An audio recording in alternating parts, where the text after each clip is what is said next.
Assalamualaikum warahmatullahi wabarakatuh. Para pemirsa, minggu ini saya sengaja datang ke pesantren Syekh Abbas di Buntet, Cirebon. Karena ada persoalan-persoalan baru yang dihadapi oleh umat Islam. Di antara persoalan itu adalah bagaimana kelompok PWI, Perjuangan Wali Songo Indonesia, itu ingin meluruskan sejarah karena sejarahnya banyak yang diselewengkan oleh yang dia sebut dengan Ba'alawi. Ba'alawi itu adalah kelompok yang merasa dia keturunan Nabi. Sebenarnya kalau sampai di situ ngaku keturunan Nabi ya nggak apa-apalah, ngaku namanya kan. Tapi diiringi dengan tindakan merusak ajaran Islam dengan cerita-cerita khurafat, cerita palsu yang membuat masyarakat menjadi resah. Misalnya ada ungkapan Ba'alawi yang dipopulerkan oleh Bahar Smith, para habaib. Katanya satu ulama seorang Habib Bahlul, Habib bodoh, pelaku maksiat itu jauh lebih baik daripada 70 ulama yang berilmu dan mengamalkan ilmunya. Ada juga Habib tuh ngomong seenak jidatnya. Kalau tidak malu kepada Allah, itu seorang Habib sanggup memadamkan api neraka dengan kelingkingnya. Itu banyak cerita-cerita panjang lagi. Itu kitabnya ada gitu. Nah, lalu apa korelasinya dengan Yusuf Mansur? Saya sengaja datang sebenarnya di tengah bahasan itu mereka akan membuat organisasi sedang digarap gitu.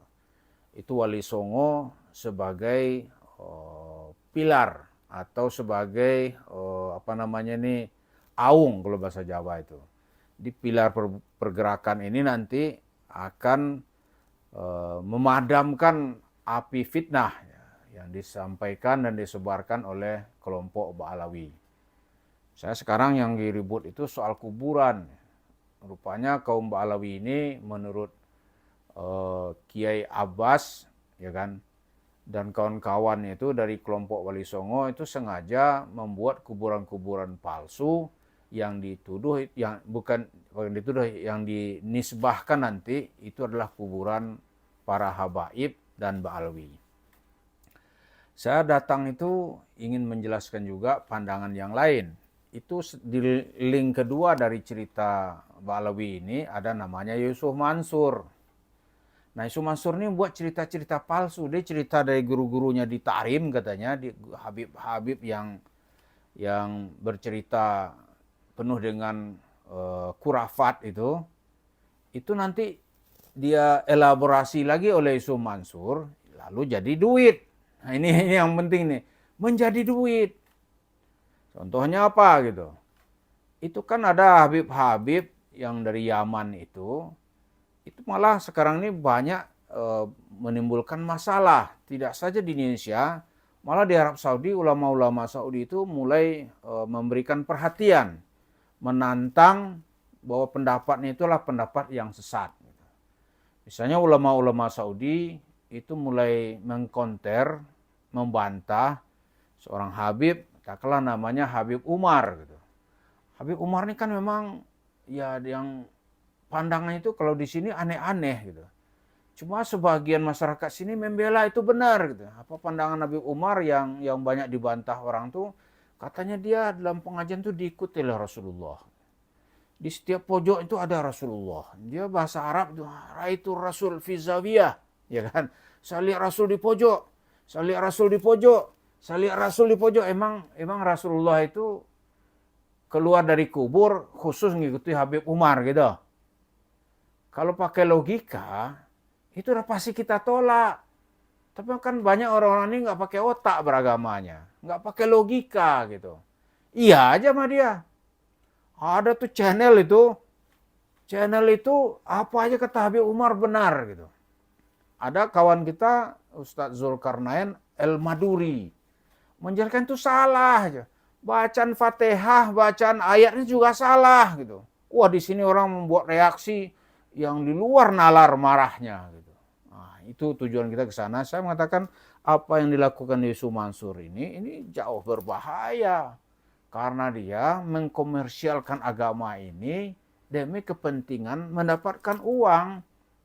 Dia nggak peduli itu cerita kurafat, cerita palsu, merusak Islam, nggak ada urusan. Saya mengatakan ini nggak kalah berbahayanya. Jadi kita jangan hanya terfokus kepada kelompok etnis, tapi juga kepada pemikiran agama yang merusak. Di sana saya berjumpa juga dengan Kiai Abbas ini dulu bapaknya almarhum yang dikenal dengan Abbas Buntet, itu terkenal dengan kehebatan, kekuatan, dan keistiqomahannya. Konon katanya itu risalah jihad November tahun 1945 itu kibarul ulama di Jawa Timur itu menunggu dulu bagaimana respon Kiai Abbas di Buntet, Cirebon. Begitu Kiai Abbas setuju, maka fatwa jihad pun dikeluarkan. Ini menunjukkan kebesaran, kehebatan, dan begitu penghormatan kiai-kiai kepada Kiai Abbas. Nah, anaknya ini yang kita temui ini bernama juga Abbas gitu. Dan saya lihat dari sikap keistiqomahannya, keluasan ilmunya, insya Allah ini dia seperti walidnya, orang tuanya gitu.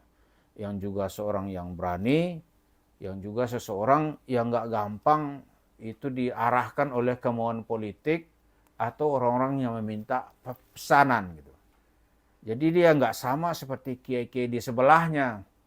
Kiai di sebelahnya itu ditanya orang, Pak Kiai, ada yang mengatakan satu Habib Bahlul, Habib maksiat itu lebih hebat daripada 70 ulama alim, ulama amil.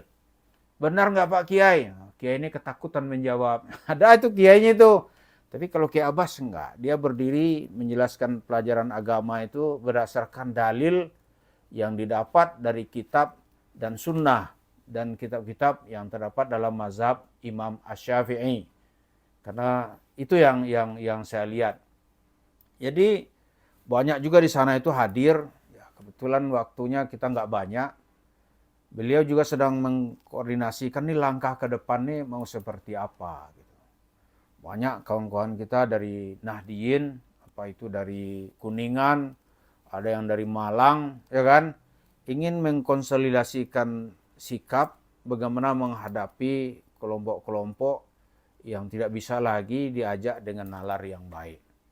Ya, selama kebenaran itu disampaikan, tentu kita sangat setuju. Tapi tujuan saya ke sana itu, bagaimana Yusuf Mansur ini, itu harus masuk dalam agenda yang merusak keyakinan dan cerita Islam di kalangan umat Islam Indonesia. Jadi kita lihat sekarang ini perlawanan terhadap kebatilan itu tetap tinggi. Ada seorang teman dari Brebes, ya. Dia mengatakan dulu katanya kalau Yusuf Mansur datang, itu seolah-olah besok orang jadi kaya. Gitu. Jadi pedagang-pedagang tuh ibu-ibu membuka kalungnya katanya. Ya kan seperti yang kita lihat di video kan ada tuh dulu tuh. Membuka kalungnya, itu menyumbang atau mengasihkan ke Yusuf Mansur. Karena terprovokasi dengan cerita Yusuf Mansur, kalau sedekah nggak perlu ikhlas. Yang penting balasan dari Allah. Orang pengen kaya. Rupanya di bawah-bawah ya yang kaya itu bukan hanya kalangan atas. Orang bawah aja pengen kaya. Dikasih itu. Lalu sekarang gimana? Sekarang boro-boro ngundang aja nggak mau orang udah. Nah sebenarnya ini Yusuf Mansur itu yang sepemikiran seperti dia itu tuh bukan dia sendiri. Banyak yang lain. Tapi kalau ada penjelasan kita yang lain tuh masih ya takut-takut lah gitu. Kalau Yusuf Mansur ini kan dia udah nekat aja. Mau dibilang apa nggak peduli dia. Nggak peduli dia. Yang penting buat dia bisa tampil dan pulang itu bawa sedekah yang banyak. Kalau menurut kita pimpinan cabang Nahdiyin ya, atau Jam'iyah Nahdlatul Ulama, kalau nggak salah kemarin dari Pemalang atau dari Malang atau dari Kuningan gitu. Oh dulu katanya sekali tampil itu miliaran dia bawa duit pulang karena masa banyak gitu. Terus hasil kaya nggak, saya bilang. Boro-boro kaya, orang sekarang menyesal semua gitu. Nah itu cuma masyarakat kita kan suka lupa gitu. Sebentar lupa diajak lagi dia gitu. Jadi itulah yang saya datangi kemarin itu. Ini kalau forum itu terbentuk, tugas kita haruslah dalam rangka amar ma'ruf nahi mungkar. Misalnya soal sejarah gitu. Sejarah itu harus diluruskan, jangan ditanya kepada ustadz bicara sejarah nasional Indonesia. Ngawur-ngawuran. Ada yang bilang nih, ustadz ya, ini sebelum kemerdekaan, itu Bung Karno datang lu kepada Habib untuk menentukan kapan kemerdekaan mau diproklamasikan. Itu kan diketawain oleh sejarawan. Misalnya Profesor Dr. Anhar Gonggong. Itu kan mentertawakan. Kemudian nggak ada catatannya gitu. Orang-orang sejarawan masih hidup. Jadi inilah kalau membuat suatu keputusan, ada tujuan-tujuannya yang nggak jelas gitu.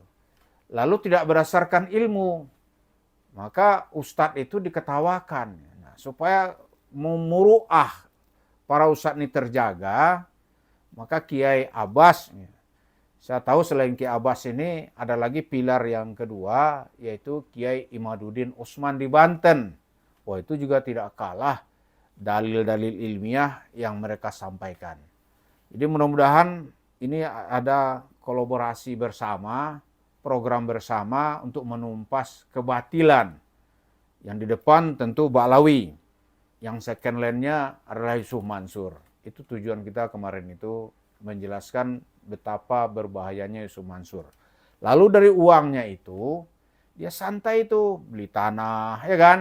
Di atas tanah itu nanti dicita tipu-tipu, cerita palsu, cerita bohong itu. Ya itulah hasilnya sekarang ini ada warung steak and shake-nya itu yang jumlahnya ratusan. Dia nggak peduli Islam menjadi terhina, menjadi teraniaya, banyak umat Islam tertipu, nggak ada urusan gitu. Ini menggugah bersama supaya nanti di majelis-majelis taklim penipu-penipu ini tidak lagi bisa tampil di tengah-tengah masyarakat umat Islam. Terima kasih, semoga kunjung kita di sana dikasih barakah oleh Allah Subhanahu wa taala. Assalamualaikum warahmatullahi wabarakatuh.